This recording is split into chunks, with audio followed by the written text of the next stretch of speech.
So Lexie Hull, obviously, as of right now, is a member of the Indiana Fever. That is a clear one, and I don't foresee that changing anytime soon. And I think Indiana have very much hinted that Lexie is going to come back, because Lexie Hull does not necessarily decide if she wants to leave Indiana, because she is a restricted free agent. Obviously,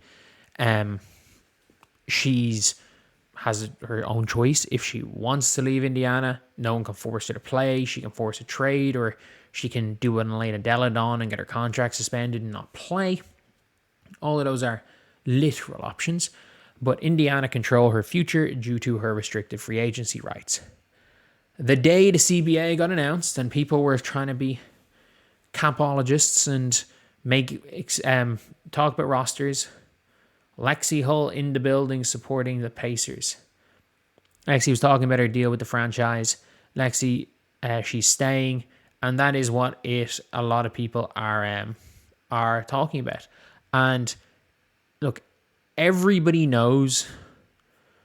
Everyone knows when it comes down to it, what players are going to get on the open market. It's not a secret. Angel Wilson got announced she's going to be getting the Supermax.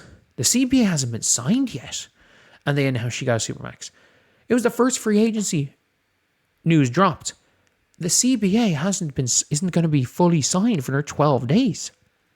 And already, free agency is not starting for another 3 weeks. And we're seeing some people officially getting offers for contracts. Every agent knows what players are in and around going to get. And teams are offering these contracts. Lexie Hull has realistically, I'd say her agent has gone to every other team and is like, how much do you want? As far as I'm aware, she can sign with the Fever and they don't have to match as long as she doesn't sign an offer sheet with another team, they don't have to match. So Lexie Hull's one of these players where I'm like, if you're a Lexie, if you're a Sophie, if you're a Caitlin, I don't know. I don't think Caitlin should, but it's like, if you're one of these types of players, because to be fair, it doesn't matter for Caitlin because it's proximity to Caitlin, realistically. But if you're a Lexie or if you're a Sophie, especially with Lexie starting that makeup brand, with Sophie trying to do her own thing, it really does help to be near Caitlin. How much do you value that new makeup brand? Being a member of the Indiana Fever more important for that brand than, say, $200,000, which might be the difference between playing for the Fever and playing for another team. Maybe. And I think there's a number that the Fever wouldn't match and Lexie Hull wouldn't turn down. Like, if the Fever if Lexie Hull got offered a 3-year, $1 million a year contract, then yeah, she's going to take it and she's not going to be a member of the Fever. If she gets offered a 3-year, $500K a year contract, she might sign a 3-year, $400K a year contract, or a 3-year, $350K a year contract with the Fever, and be like, you know what, that $150K isn't worth it. That $450K is not worth it. Everything, I'm going to make more than $450K outside of that. So that's when that gets taken into account. Sophie's a different story, because I think Sophie, she's close to the end of her career. She's 3 years older. She's a new member of the Fever. And I think Sophie's popularity is less tied to Caitlin Clark, because Sophie Cunningham has the advantage of, look, let's be very real. Like, I don't like not talking about basketball, but when it comes to popularity, it is extremely rare in WNBA, even in just female athlete circles, Sophie Cunningham's alleged political affiliation. Like, there are people that like Sophie Cunningham for that. There are people that hate Sophie Cunningham for it. And again, as far as we're aware anyway. That being said, like, she'll still, I'm trying to say that by saying Sophie Cunningham will still have a huge fan base if she leaves Indiana. Like, let's be real. Sophie, there was a reason why people were talking about Sophie Cunningham. She was a big name. Like, if you look at my on my YouTube channel, I had 30, I think I had a 35,000 view video talking about Sophie Cunningham re-signing with the Phoenix Mercury, signing her extension or another year to her contract early with the Phoenix Mercury before she got traded to Fever. So it's like, she was a huge name, whereas Lexie Hull, no one knew who Lexie Hull was until, realistically, no one knew who Lexie Hull was until 10 games into that season because Christy Sides had her sitting on the end of the fucking bench with Celeste Taylor.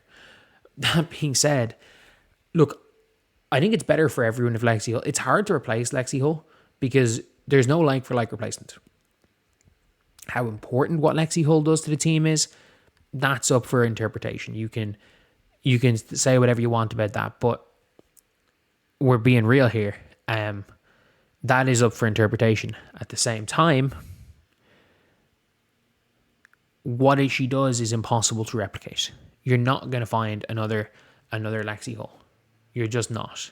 And at the same time, if there is any way of making it work, like for me, if there's a way financially of getting Kelsey, Sophie, Lexie, Caitlin, and Aaliyah on that team, and you don't have to get an Azare, even if you can afford a Beck Allen at power forward, even if you're willing to give up the 10th pick and another asset to bring in Ileana Rupert, if Golden State are willing to give her up, if you're willing to give up, honestly, let's just say if you're Dallas and you're like, okay, we're bringing back a whack and we're bringing in Awa, or we're drafting Awa, or we're bringing a vet big and we're bringing back a whack, and it's like, we don't really have that much space for Louisa Geisel-Suter, and it's like, okay, we'll give you a second round pick, next year's second round pick, and KK Timpson.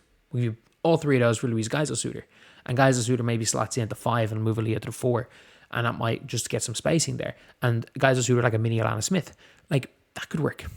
There's ways of being creative around that type of money. I do think the power forward is more important than bringing back Sophie and Lexie. If it means losing one of them, sort out that power forward, so be it. But that being said, ideally you hope Lexie's back on the team. If you guys agree with that, subscribe. We are trying to hit 57,600 or 700 subscribers by the end of the day, and we are 45 subscribers off. Anyway, let me know what you guys think in the comment section below. Do you guys think Lexie Hull's going to come back? Do you guys think she's not going to come back? My prediction is I want her back. I think she comes back. I'm like 99% sure Lexie's going to be back on the team. I'm like 80% sure Lexi's going to be back on the team. I'm probably like 70% sure Sophie's back on the team, but it's only like a 60% chance, 50-60% chance both of them are on the team. Yeah, anyway, that's the video. See you guys.